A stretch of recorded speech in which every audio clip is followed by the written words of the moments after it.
I know you'll go too.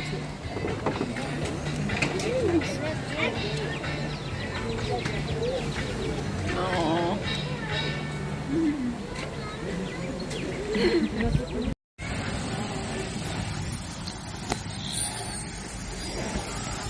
Oh my god. You again.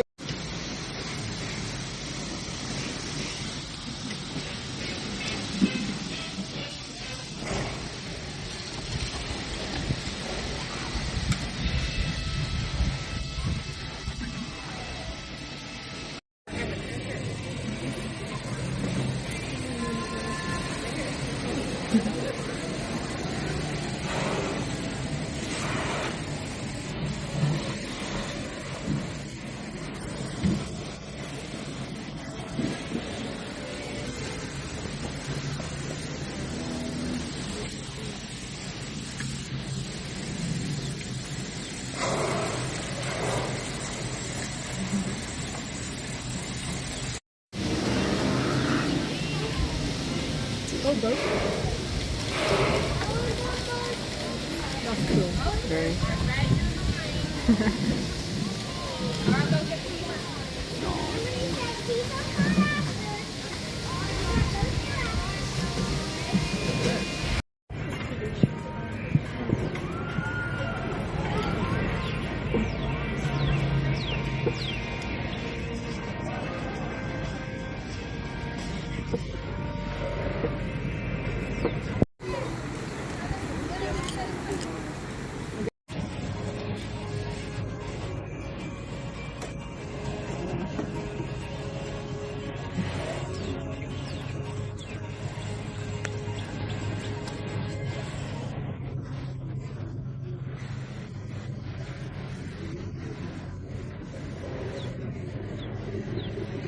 Guys, a little bit about killer whales in general and all the care that we provide these animals in their daily lives. Now, I'm sure you noticed already that we have 2 male killer whales hanging out right in front of us. In our habitat next door, we have our 2 female killer whales. We've got 4 killer whales total. And I don't know if you knew this, but in killer whale world, it is a matriarchal society, which means that there's typically 1 female that is in charge. It's typically the oldest. And although the male killer whales are a lot larger than the female, for you guys to take pictures, so go ahead and feel free to take all the pictures, snap away. The models are sliding out in 3, 2, 1. Whoa!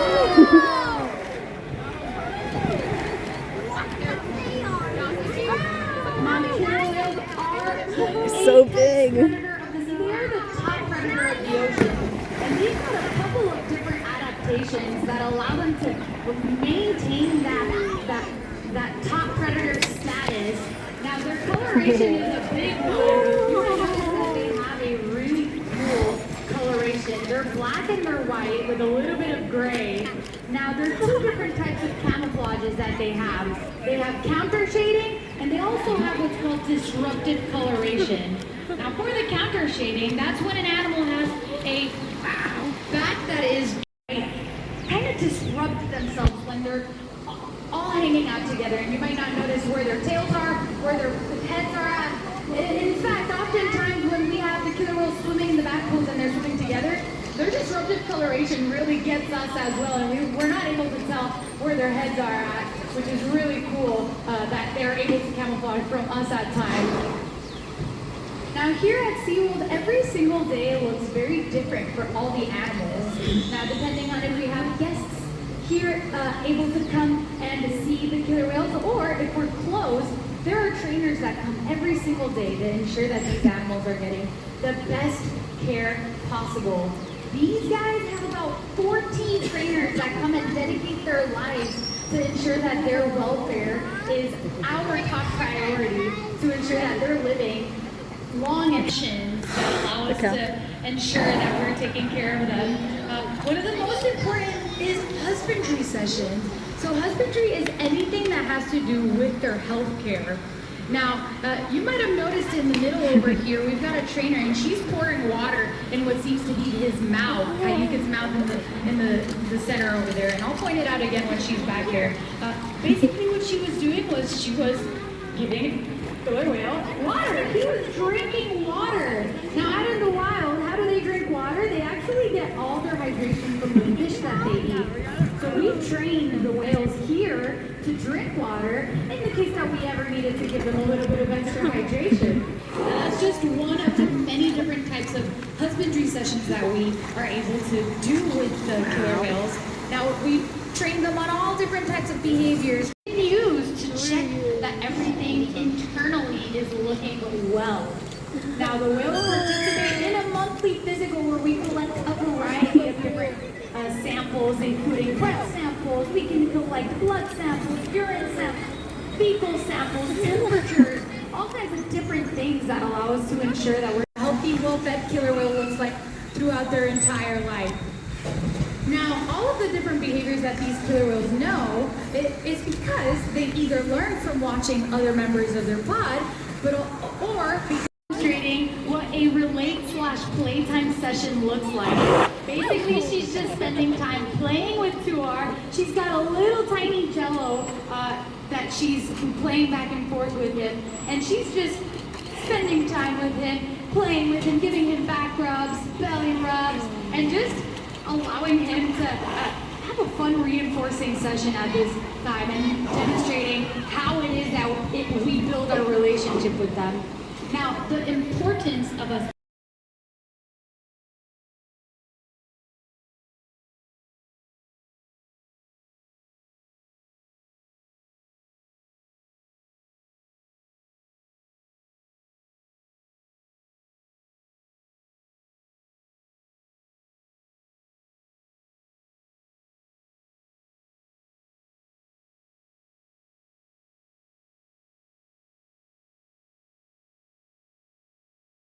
Now, we can't talk to them like I'm talking to you guys, right?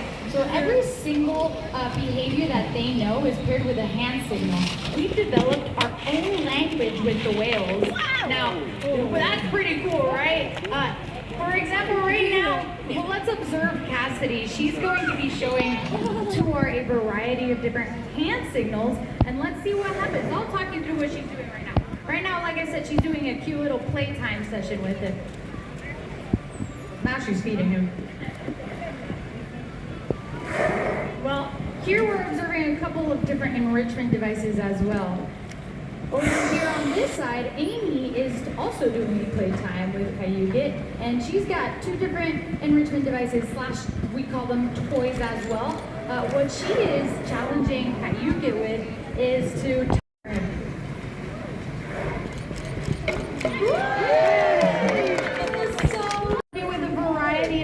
Trainers is that we are able to keep their days nice and diverse and variable. We're always looking for different ways to challenge us to make their sessions fun and variable in different ways. So different types of really cool learning sessions that we're able to do other than teaching them all the different behaviors that you might see during this stations later on is we're able to challenge them cognitively. So what that means is that we can teach them different things. For example, there's a really cool behavior that we've trained them where they're able to recognize each of the trainers. So each trainer has their own behavior paired with their image, if that makes sense. And we're able to ask them who we are, and they know how to distinguish us, which is really cool. Sessions. Yes, he's doing so good with that.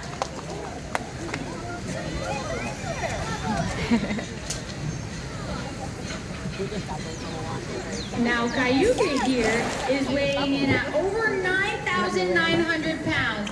Now, can everybody see these silver buckets that are hanging out poolside by the trainers? Yeah? Well, those silver buckets, they get 7 buckets full of fish every single day.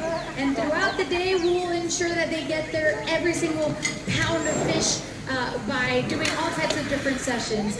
And their days can vary. Like I said, some days we're open and we have public access and we'll do presentations and tours.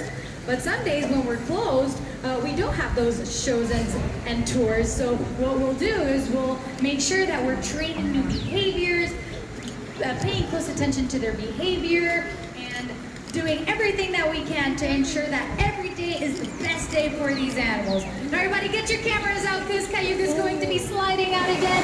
Great opportunity to take some Oh, the pictures. side slide out that they're working on. Now, some people ask us how we're able to tell each of these killer whales apart. Now, raise your hand if you've ever met identical twins. It's a little bit hard to tell them apart, right?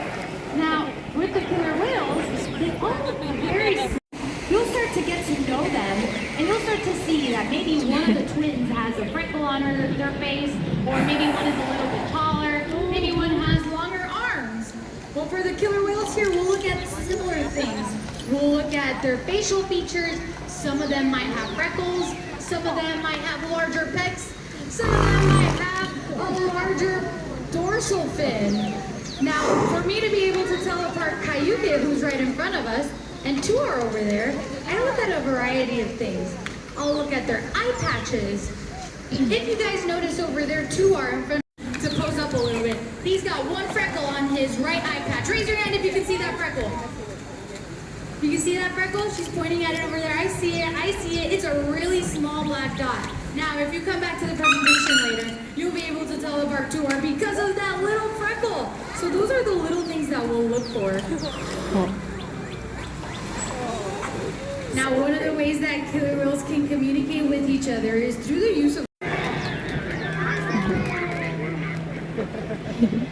Now, you will notice behind Kyuquot's dorsal fin, he's got a silver glare. You are able to also tell them apart by, it's kind of like a human's fingerprint. All right, you guys, this is the last slide out opportunity for y'all to take pictures. So if you want to get any pictures of Kyuquot in the slide out, demonstrating his 9,900-pound body, now's the time. As I mentioned earlier, we know exactly what a healthy, well-fed killer whale looks like throughout their entire life.